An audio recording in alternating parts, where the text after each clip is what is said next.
Bienvenue dans ce deuxième parcours qui se rapporte aux différents courants d'apprentissage Dans cette partie, nous allons voir les trois dernières théories, à savoir le constructivisme, le socio-constructivisme et le connectivisme. Pour le constructivisme est une théorie de l'apprentissage développée par Piaget en 1923 qui insiste sur le rôle actif du sujet dans le développement de sa connaissance du monde. Il s'agit d'une reconstruction de la réalité à partir de sa propre perception. La connaissance ne se transmet pas à quelqu'un d'autre, elle se construit activement par chacun et en chacun. La compréhension chez l'apprenant est alors souvent renouvelée. Elle s'élabore à partir de ses représentations des événements vécus antérieurement. Apprendre est donc un processus d'ajustement de nos modèles mentaux pour s'adapter à de nouvelles expériences. En effet, l'apprenant confronte les connaissances reçues avec ce qu'il a appris à travers ses propres expériences. Cette confrontation permet à faire une conceptualisation interne des connaissances reçues. Il s'agit en fait du phénomène de restructuration conceptuelle à travers ces expériences. Pour Piaget, le savoir n'est pas un état, c'est un processus dialectique de destruction et de reconstruction des représentations en fonction d'obstacles. Le fondement théorique de ce courant est basé sur une pédagogie qui obéit à la loi de la dialectique. C'est une dialectique appliquée à l'éducation. Cette dialectique est basée sur le processus constant et évolutif de thèse, où l'apprenant a un système de représentation à un moment donné, l'antithèse, c'est-à-dire devant un problème rencontré, le système de représentation s'effondre, si une situation impasse, il y a un conflit cognitif. L'apprenant là est obligé de mettre en place des stratégies d'apprentissage. Et enfin, la synthèse, l'apprenant ici atteint un objectif qui est fonctionnel, celui de faire, de réaliser. Ce faisant, elle atteint un état de conscience supérieur. Elle peut alors expliquer pourquoi et comment elle a fait, ce qu'on appelle la conscientisation. Comme vous voyez dans ce schéma, le maître, l'enseignant présente aux apprenants une situation problème qui est complexe et nouvelle, que l'apprenant, selon ses connaissances antérieures et son processus métacognitif, essaye de résoudre efficacement. Selon Piaget, l'accommodation forme un couple indispensable à l'activité cognitive, dont les différents processus d'équilibration seront développés dans l'équilibration des structures cognitives. Comme vous voyez dans ce schéma, l'apprenant en général a des représentations initiales qui constituent pour lui un équilibre initial. Mais une fois confronté à une nouvelle situation, cet équilibre se perturbe.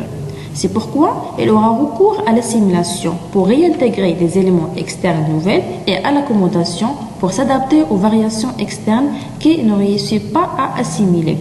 Et cela afin de maîtriser un nouveau savoir. De ce fait, l'apprenant retrouve un nouveau équilibre.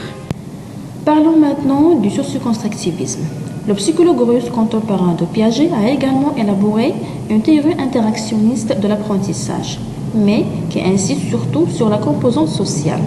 Pour lui, la vraie direction de la pensée ne va pas de l'individuel au social, mais du social à l'individuel.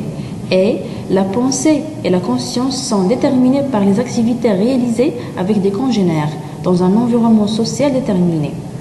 Il considère que chaque fonction supérieure apparaît deux fois au cours du développement de l'enfant.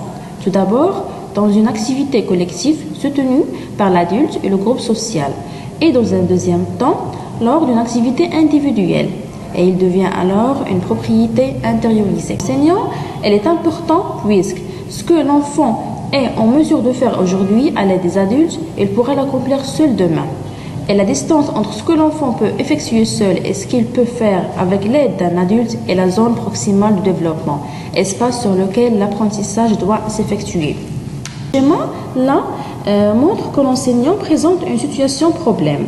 Aux apprenants, bien sûr, que les apprenants, pour la résoudre efficacement, font appel à leurs connaissances antérieures, selon leurs expériences vécues, mais en interaction avec leur milieu, c'est-à-dire les pairs, les enseignants, les amis, ainsi de suite. Et l'objectif final, c'est l'acquisition des compétences. Le tout dernier courant qui est le connectivisme. Le connectivisme interroge le processus de l'apprentissage à l'ère du numérique et dans un monde connecté en réseau, en s'appuyant sur les limites du behaviorisme, du cognitivisme, du constructivisme et du socio-constructivisme. L'aspect du cognitivisme est l'utilisation d'un réseau composé de nœuds et de connexions comme métaphore centrale de l'apprentissage. Dans cette métaphore, un nœud peut être une information, des données, un sentiment, une image ou une simulation. Ainsi, l'apprentissage est le processus de connexion englobant les connexions neuronales, les connexions entre les hommes, les ordinateurs et l'interconnexion entre les différents champs de savoir. Le connectivisme est la somme de principes issus de la théorie du chaos, des réseaux de l'auto-organisation et de la complexité. Pour ce courant, l'apprentissage est un processus qui se produit dans des environnements flous, composés d'éléments de base changeants et qui n'est pas entièrement sous le contrôle de l'individu. Aussi, l'apprentissage peut résider en dehors de l'individu, c'est-à-dire au sein d'une organisation ou une de données, et se concentre sur la connexion d'ensemble d'informations spécialisées. Les liens qui permettent d'apprendre davantage sont plus importants que l'état actuel de notre connaissance. Le connectivisme, enfin, elle est motivée par la compréhension du fait que les prises de décision sont fondées sur des bases qui se modifient rapidement. De nouvelles informations sont constamment acquises. La capacité d'établir des distinctions entre l'information importante et son importance est vitale. Ainsi, la capacité de reconnaître quand de nouvelles informations modifient le paysage en fonction des décisions prises hier est également critique. Quand vous voyez un monde qui est constitué en réseau, l'apprenant est appelé à élaborer des liens entre les différentes connexions. L'important ici, c'est d'acquérir la capacité de rechercher, de synthétiser, de communiquer, de contribuer, de collaborer et de publier. Ainsi, prend fin notre deuxième partie et aussi la partie qui se rapporte aux différents courants pédagogiques. La prochaine fois, nous verrons comment peut-on élaborer une conception pédagogique à travers ce courant théorique. Et je vous invite, comme toujours, à consulter le quiz. Et merci pour votre attention.